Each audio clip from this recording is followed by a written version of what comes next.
అందరికి నమస్కారం అండి. నేను మీ కోనేంక బాబు. ఈరోజు మనం ఒక చారిత్రకమైనటువంటి గొప్ప ప్రదేశాన్ని చూడబోతున్నాము. అదేంటంటే విజయవాడ దగ్గరలో ఉన్నటువంటి ఉండవల్లి గుహలు. ఆ విశేషాల గురించి పూర్తిగా మీకు దగ్గరుండి తెలియజేసే ప్రయత్నం చేస్తాను. వీడియోలోకెళ్ళే ముందు నా ఛానల్‌ని తొలిసారి చూస్తున్న వారైతే సబ్స్క్రైబ్ చేసుకోండి. అలాగే వీడియోని లైక్ చేయండి, షేర్ చేయండి. మీ అమూల్యమైన సలహాని కామెంట్ రూపంలో తెలియజేయండి. ఈ ఉండవల్లి గుహలు విజయవాడకి దగ్గరగా ఉన్నప్పటికీ ఇది వాస్తవానికి గుంటూరు జిల్లా. గుంటూరు జిల్లాలోని మంగళగిరి దగ్గరగా తాడేపల్లి మండలంకి సమీపాన ఉన్నటువంటి, అంటే తాడేపల్లి కంటే కూడా మంగళగిరికే దగ్గరే ఇది. ఇంకా చెప్పాలంటే విజయవాడకి మరీ దగ్గర. విజయవాడ నుంచి ఒక 2 కిలోమీటర్ల దూరంలోను, అదే మంగళగిరి నుంచి అయితే ఒక 8 కిలోమీటర్ల దూరంలోనూ ఉంటాయన్నమాట ఈ ఉండవల్లి గుహలు. ఇవి ఎంతో చారిత్రక విశిష్టత కలిగినటువంటి గుహలు. ఇక్కడ ప్రత్యేకత ఏందంటే, ఈ గుహలు అనేటివి స్వతసిద్ధంగా ఏర్పడేవి కాదు. అవునా? ఈ కొండల్ని మనం చూపిస్తుంటే ఆ కొండని ఒకవైపు నుంచి తొలుచుకుంటూ వెళ్ళారన్నమాట. వెళ్ళి లోపల గుహాలయాలను ఏర్పాటు చేశారు. అంటే ఈ కొండ తొలుచుకుంటూ వెళ్ళి 4 అంతస్తుల్లో ఈ గుహలను ఏర్పాటు చేశారు. అంటే చెక్కారు. లోపల ఎన్నో విశిష్టతలతో అందంగా తీర్చిదిద్దారు. విశేషం ఏంటంటే, ఈ కొండ గుహలు గుప్తుల కాలం నాటి గుహలుగా ఇక్కడ చెప్పడం జరుగుతుందన్నమాట. అంటే అప్పటి శిల్పకళా చాతుర్యం ఇక్కడ కనిపిస్తోంది. అందులోనూ ఈ బౌద్ధ యొక్క ఆనవాళ్ళు కూడా, అంటే వాళ్ళ యొక్క శిల్ప చాతుర్యం కూడా కొత్తగా కనిపిస్తుంది.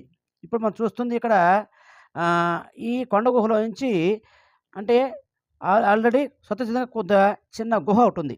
చూస్తున్నారు కదా, గబ్బిలాలు ఏర్పడుతున్నాయి. దీని విశేషత ఏంటంటే, ఈ గుహలో నుంచి ఆ యొక్క మంగళగిరి అని చెప్పాం కదా, ఆ మంగళగిరి కొండ మీదకి దారుందంట. అది ఎంతవరకు నిజమో నాకు తెలియదు.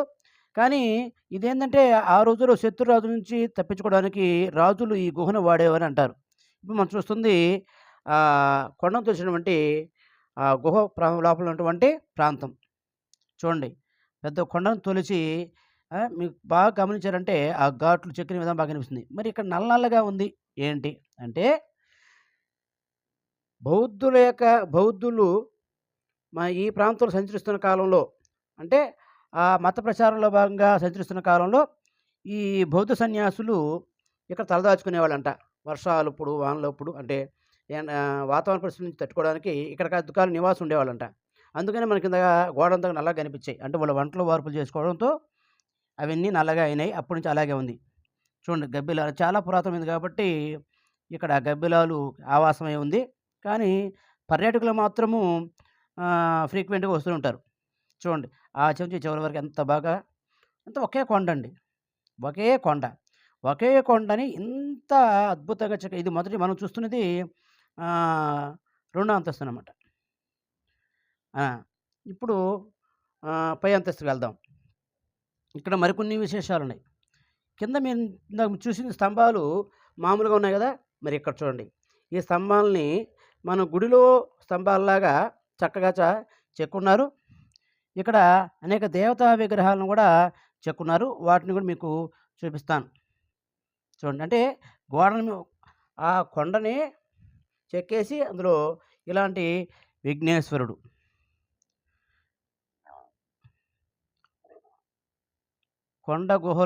కొండని తొలిచి గుహగా ఏర్పాటు చేసుకొని అదే స్తంభాలని, అలాగే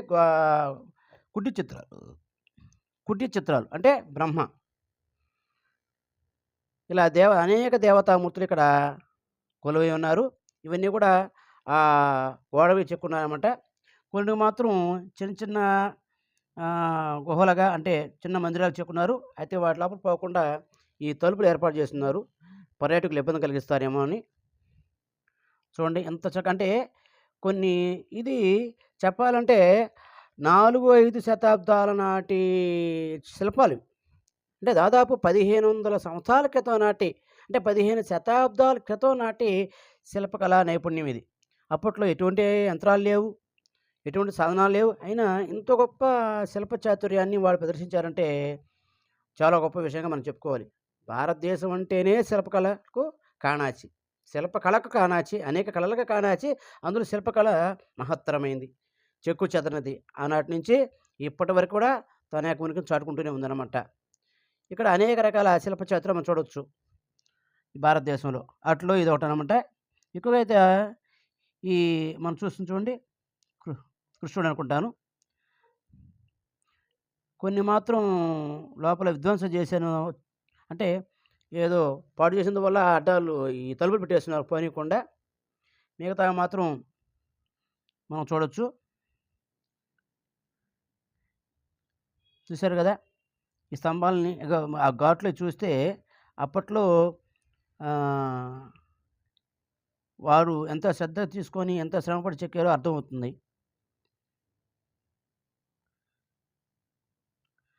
మనం ఇప్పుడు చూస్తుంది రెండో అంతస్తనమాట. ఇప్పుడు మనం మూడో అంతస్తులోకి వెళ్దాం. అక్కడ అసలైనటువంటి గొప్ప విశేషం ఉందనమాట.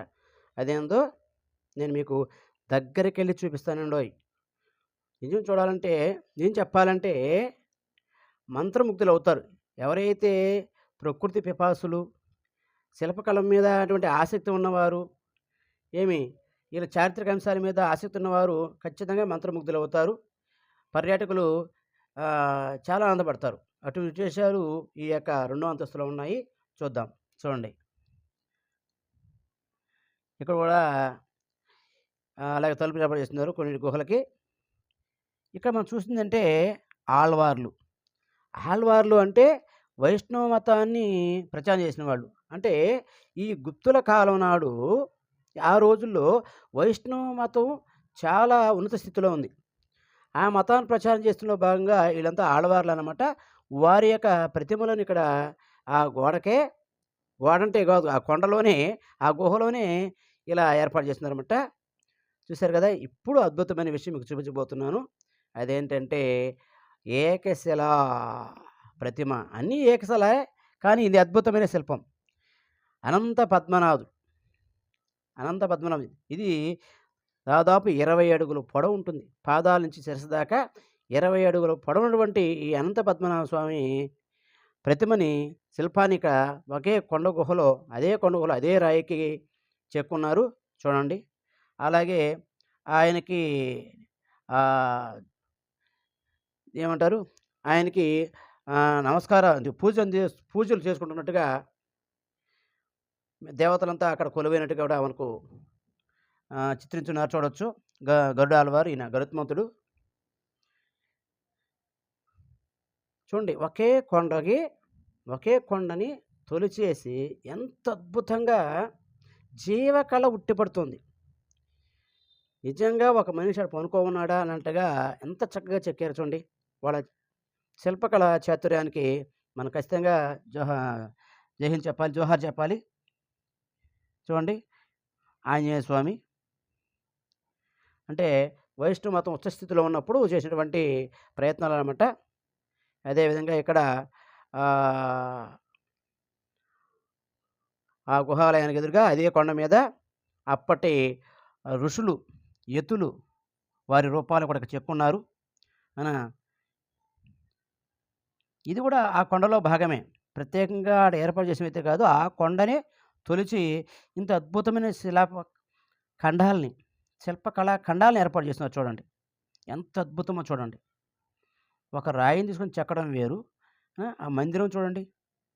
ఏమాత్రం ఎక్కడ కూడా ఏ లోటుపాటు లేకుండా ఎంత చక్కగా అద్భుతంగా వాళ్ళ శిల్ప నైపుణ్యానికి, శిల్ప చాతుర్యానికి ప్రత్యేక అన్నట్టుగా ఎంత గొప్పగా చెక్కున్నారో చూడండి. నిజంగా వాళ్ళకి మనం కృతజ్ఞతలు చెల్లించుకోవాలి. ఇంకా విశేషాల్లోకి వెళ్తే ఇదే అనంత పద్మనాభ స్వామి ఉన్నటువంటి గుహ ఇది. చూశారు కదా ఎంత అద్భుతంగా ఉందో.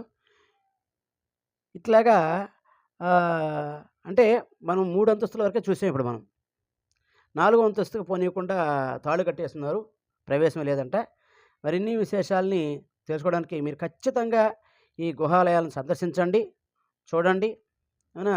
అలాగే ఈ ప్రధాన గుహాలయాలకు పక్కన కొద్దిగా ప్రయత్నం చేస్తున్నారు. ఇది కూడా చిన్నపాటి గుహాలయము. లోపల పెద్ద విశేషాలు ఏమి లేవు. కానీ అది కూడా మీకు చూపించే ప్రయత్నం చేస్తాం చూడండి. పైకి వెళ్తా అంటే ఇక్కడైతే మెట్లు లేవు. పక్క నుంచి వెళ్దాం. పక్క నుంచి వెళ్ళి తీశానండి. కొద్దిగా అక్కడ కూడా అంటే అది మాత్రం మనం చిన్న ప్రయత్నం కాదండి. ఆ రోజుల్లో ఎటువంటి సాధనాలు లేని రోజుల్లో చూడండి. ఇదైతే మనం దూరడానికి కూడా చోట్లేని చిన్న గుహలవి. ఇక్కడ అదే కొండని తొలిచి ఈ గుహలు ఏర్పాటు చేస్తున్నారు. ఈ వీడియో మీకు నచ్చిందని అనుకుంటున్నాను. ఖచ్చితంగా లైక్ చేయండి, షేర్ చేయండి, కామెంట్ చేయండి. నా ఛానల్ని సబ్స్క్రైబ్ చేసుకోండి. మరింత చక్కని వీడియోతో మళ్ళీ మీ ముందుకు వస్తాను. అంతవరకు సెలవు. కృతజ్ఞతలు.